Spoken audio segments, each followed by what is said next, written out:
Bismillahirrahmanirrahim. Assalamualaikum warahmatullahi wabarakatuh.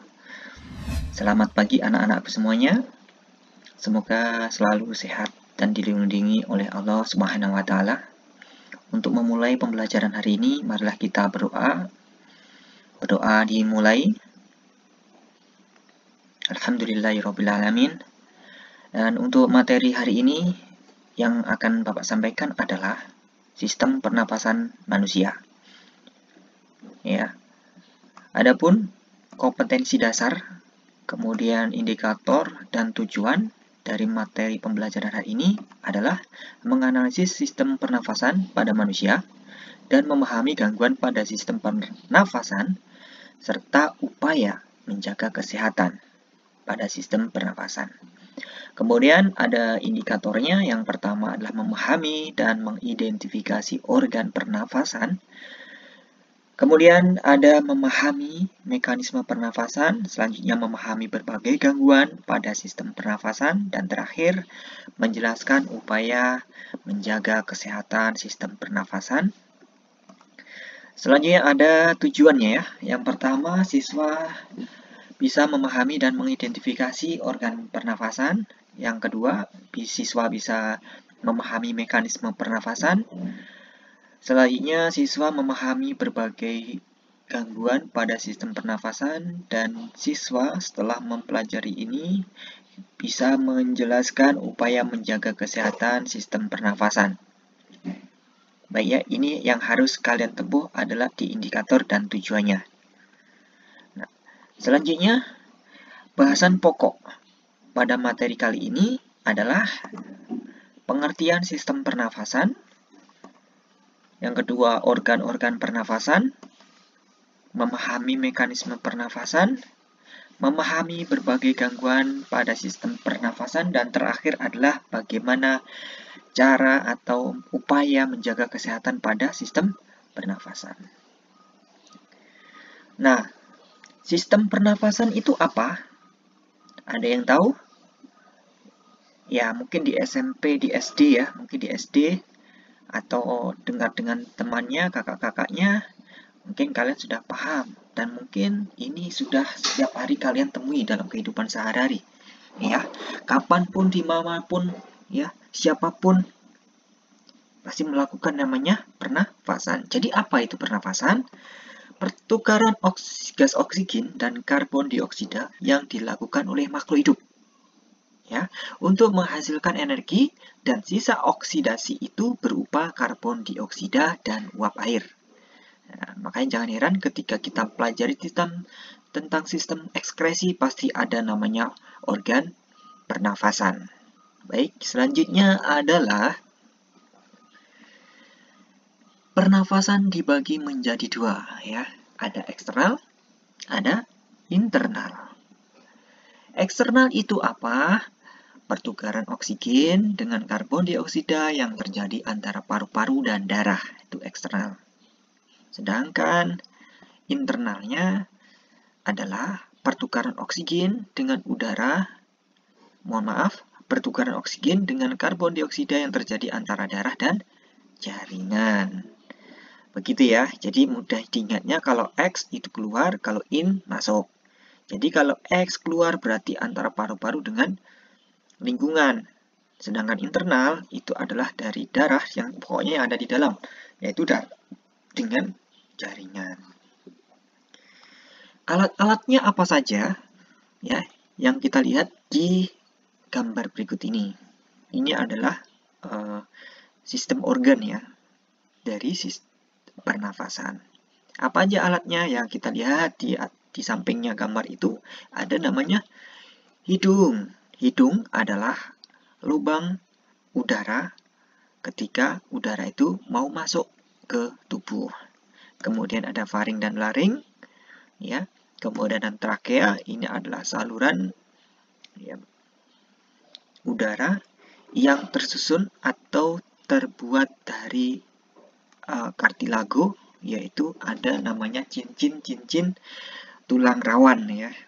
Nah, kemudian ada bronkus, kemudian ada bronchiolus, dan terakhir adalah alveolus. dan satu kesatuan yang ada di dalam bronkus, bronkiolus, alveolus ini adalah paru-paru atau pulmu. Nah, itulah alat pernafasan, yaitu paru-paru. Selanjutnya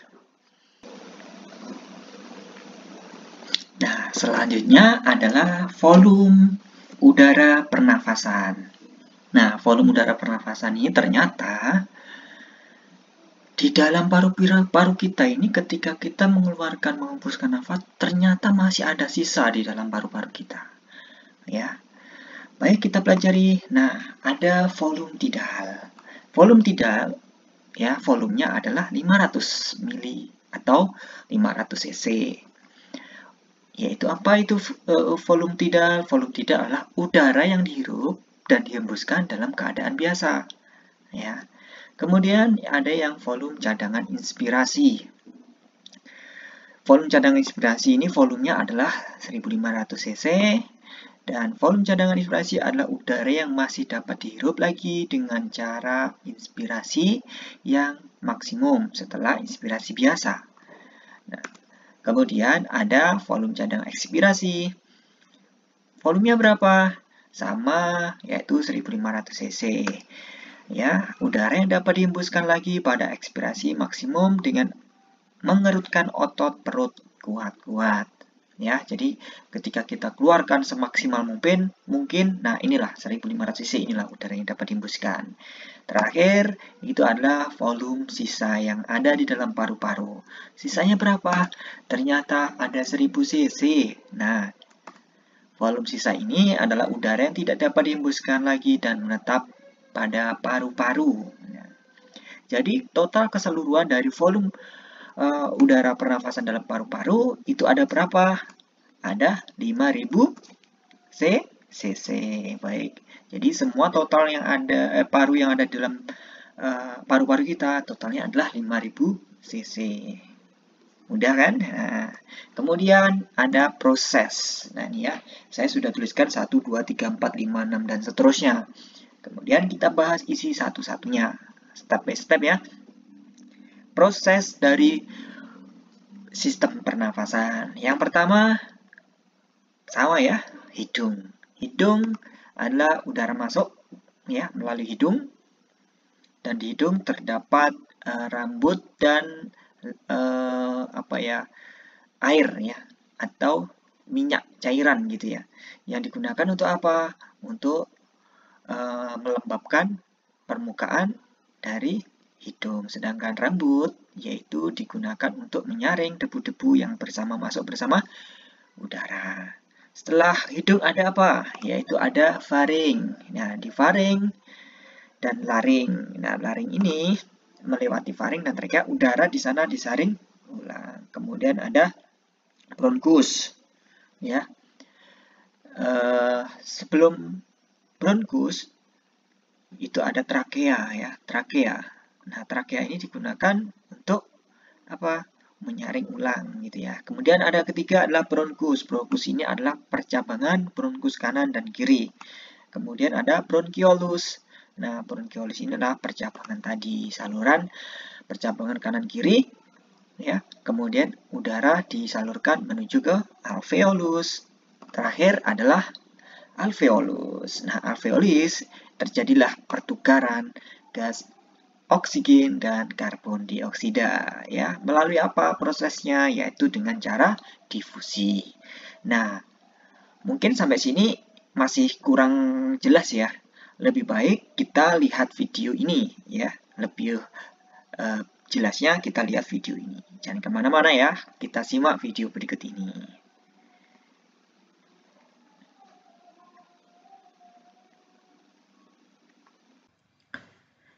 Apa itu sistem respirasi? Yaitu sistem atau proses bernafas atau menghirup oksigen dari udara dan melepaskan karbon dioksida ke udara, tentunya pada manusia ya. Organ utama pada sistem pernafasan terletak di dalam rongga. Dan seperti yang kita tahu bahwa organ paru-paru adalah terletak di bawah tulang rusuk dan dipisah oleh sekat yang dinamakan diafragma, yang merupakan tempat pemisah antara rongga dada dan rongga perut. Paru-paru diselubungi oleh selaput tipis yang dinamakan pleurar. Paru-paru kanan terdiri dari 3 bagian lobus, yaitu right superior, right middle, right inferior. Sedangkan bagian kiri ukurannya lebih kecil karena hanya 2 bagian, yaitu left superior dan left inferior. Dan kemudian ada bagian yang dinamakan bronkus. Bronkus ini merupakan percabangan dari trakea menuju paru-paru kanan dan paru-paru kiri. Pada trakea terdapat cincin tulang rawan yang berfungsi untuk mempertahankan bentuk pipa di trakea. Kemudian ada bagian yang dinamakan faring yang merupakan penghubung lubang hidung dan trakea. Pada saat bernafas, oksigen akan masuk melalui lubang hidung dan menuju paru-paru melewati faring. Kemudian trakea akan masuk terus ke paru-paru melalui bronkus dan akan diteruskan menuju alveolus melewati cabang bronkus yang dinamakan bronkiolus. Udara dari bronkiolus, udara akan diteruskan menuju alveolus. Terjadilah pertukaran oksigen dan karbon dioksida. Alveolus dikelilingi oleh banyak pembuluh kapiler. Alveolus terdiri dari ruangan kecil yang dinamakan ruang alveolus. Di dalam ruang alveolus terdapat banyak pori-pori. Nah, pada pembuluh kapiler tersebut terdapat banyak sel-sel darah yang nantinya akan mengikat molekul oksigen. 1 oksigen bisa mengikat 4 oksigen. Sehingga molekul oksigen tadi dari alveolus berfusi keluar menuju pembuluh kapiler dan akan diserap oleh sel darah merah sehingga darah merah yang tadinya berwarna keunguan berubah menjadi warna merah karena ada kandungan oksigen yang diedarkan ke seluruh tubuh oleh sel darah merah melalui pembuluh darah, sedangkan molekul karbon dioksida akan didifusi ke dalam alveolus dan akan dikumpulkan ke dalam ruangan alveolus. Kemudian karbon dioksida akan dikeluarkan keluar tubuh melalui cabang bronkiolus. Kemudian masuk bronkus dan bronkus kemudian melewati trakea. Pada akhirnya akan dikeluarkan dari tubuh melewati lubang hidung. Proses penghirupan udara dari luar atau menghirup oksigen dinamakan dengan proses inspirasi. Dinamakan otot diafragma berkontraksi, tekanan udara dalam paru-paru rendah, sehingga udara dari luar masuk ke dalam paru-paru dan kemudian terjadi. Selanjutnya adalah proses ekspirasi, di mana otot diafragma berelaksasi sehingga tekanan udara besar. Udara yang kaya karbon dioksida dari dalam tubuh dikeluarkan melalui lewat lubang hidung, kemudian keluar. Proses inilah yang disebut dengan proses respirasi.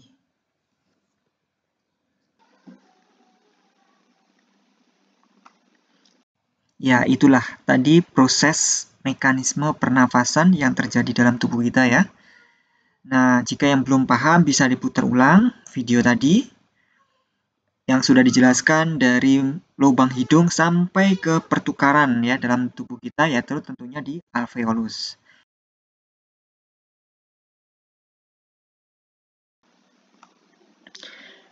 Ada namanya pernafasan dibagi menjadi 2, ada pernafasan dada dan pernafasan perut atau diafragma. Nah, kita pertama adalah di pernafasan dada atau pernafasan tulang rusuk. Ya, itu ya. Kenapa tulang rusuk? Karena pernafasan dada dan tulang rusuk ini adalah pernafasan yang bantuan dari kontraksi dan relaksasi dari tulang rusuk. Baik, kita lihat gambar ini ya. Gambar ini adalah pernafasan dada ya, ada mekanisme inspirasi dan ekspirasinya sudah jelas itu ya. Kita mekanisme inspirasi ya, udara masuk ya, otot tulang rusuk kontraksi sehingga rongga dada mengembang sehingga tekanan udara yang ada di paru-paru kecil sehingga udara yang di luar lingkungan itu masuk menuju ke paru-paru. Ingat ya, mekanisme pertukaran gas atau perpindahan gas udara itu ingat ya, itu dipengaruhi oleh tekanan ya, tekanan. Jika udara tekanan rendah, udara akan masuk. Ya, begitu sebaliknya, ketika udara tinggi, udara akan keluar. Gitu ya. Kemudian ada mekanisme ekspirasi. Mekanisme ekspirasi ini caranya udara keluar, ya, otot-otot tulang rusuk berelaksasi sehingga rongga dada mengempis atau mengecil, sehingga tekanan yang ada di paru-paru besar, ya, besar, sehingga udara yang ada di luar, tekanan yang ada di dalam paru-paru itu besar, sehingga udara yang dalam paru-paru itu keluar ke lingkungan. Ya, itu. Nah, selanjutnya itu adalah pernafasan diafragma atau pernafasan apa? Perut. Oke, kita lihat di sini. Pernafasan perut itu ada dua mekanisme, sama ya. Ada mekanisme inspirasi dan ekspirasi. Kalau inspirasinya udara masuk melalui hidung, ya. Otot diafragma berkontraksi, diafragma mendatar, volume rongga dada membesar. Sehingga tekanan yang ada di dalam kecil, udara bisa masuk ke paru-paru. Sedangkan ekspirasinya adalah otot diafragma berelaksasi, ya. Posisi dari mendatar kembali melengkung, kemudian paru-paru mengempis. Ya, tekanan udara yang di dalam paru-paru besar, sehingga udara yang ada di paru-paru keluar ke lingkungan, gitu ya. Biasanya kalau dikeluarkan itu udara yang mengandung karbon dioksida, sedangkan yang masuk mengandung oksigen, gitu ya. Nah, kemudian kita belajar kelainan-kelainan pada sistem pernafasan. Jadi banyak sekali ya kelainan pada sistem pernafasan itu, yang salah banyak ini ya kalau kayak gini ya, jadinya banyak ya. Salah satunya itu ada emfisema, tuberkulosis, pleuritis, kemudian ada kanker paru-paru, sinusitis, asma, afiksi, pneumonia, kemudian bronkitis, dan masih banyak lain lagi ya. Ini adalah kelainan-kelainan pada sistem pernafasan. Nah, supaya kita tidak mau kan, kalau kita terserang penyakit-penyakit ini, nah makanya itu kita harus menjaga sistem pernafasan kita, yaitu dengan cara apa? Lihat ini, yaitu upaya menjaga kesehatan sistem pernafasan. Caranya adalah istirahat cukup, ya. Jangan berlebih, jangan kurang, cukup, ya. Gitu. Kemudian yang kedua adalah perbanyak konsumsi vitamin, sayur, dan buah. Ya, karena imun itu terbentuk dari makanan-makanan yang bergizi, contohnya vitamin, sayur, dan buah. Kemudian selanjutnya adalah rutin menarik nafas dalam-dalam. Nah, ini biasanya pas kita olahraga, ya kita biasakan ambil nafas dalam-dalam kemudian dikeluarkan. Dan itu rutin, misalkan 1 hari 3 kali, ya besoknya 4 kali. Jangan sampai berlebihan, nanti berbahaya ya. Selanjutnya adalah olahraga teratur ya. Olahraga teratur, lari ya, jogging dan lain-lainnya. Kemudian hindari polusi udara dan pakai masker.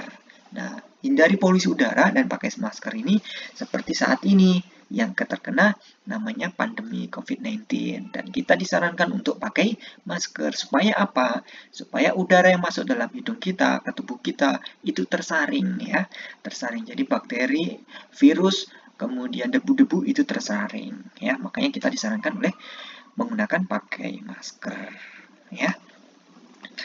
Nah, mungkin demikian dari paparan dari Bapak ya mengenai sistem pernafasan. Jika ada pertanyaan bisa kirim ke nomor ini ya, WhatsApp, atau menggunakan email yang sudah disediakan di sini ya. Mungkin ini yang bisa Bapak sampaikan.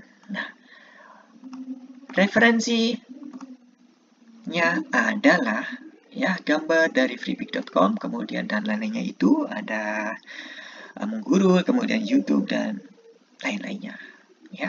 Mungkin ini semoga apa yang Bapak sampaikan bisa dipahami oleh anak-anak semua dan bisa diimplementasikan dalam kehidupan sehari-hari. Mungkin ini Bapak sampaikan.